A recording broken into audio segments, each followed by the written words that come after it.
Hi guys. நான் வந்துட்டு 1 வீக்காக வந்துட்டு வீடியோவே போடல. என்னாச்சுன்னு பார்த்தீங்கன்னா, என்னோடய டேபிள் பார்க்க இப்படி தான் இருக்குது. வீடியோவே எடுக்க முடில. இப்படி தான் இருக்குது என்னோடய டேபிள் பார்க்கறதுக்கு. ஃபோன் வைக்க கொஞ்சம் கூட இடமே இல்லை. அதனால தான் இதாக்க முடில. கிராஃப்ட் ஒயர்ஸ்லாம் அங்கே இங்கேமா இருக்குது.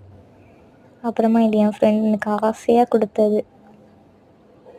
அப்புறமா இது வந்துட்டு நான் வந்துட்டு அடுத்த வீடியோவில் நான் உங்களுக்கு இதை மாதிரி மேக் பண்ணியே காட்டுறேன். ஓகேயா? அங்கேயுமா இருந்தனால தான் பண்ண முடியல. பார்த்தீங்களா என்னோடய ஸ்டேஷ்னரிஸ். இது என்னோடய எப்படி சொல்கிறது, இந்த ஸ்டோன்ஸ் ஒர்க் பண்ணுறதுக்கு வேண்டி இந்த ஆர்கனைசர் என் டக்கு டக்குன்னு வேணும் இல்லையா? அதனால் நான் நிறைய இயரிங்லாம் பண்ணியிருக்கேன். ஸோ ஓகே, பாய். இனி வரும் வீடியோஸ். பாய்.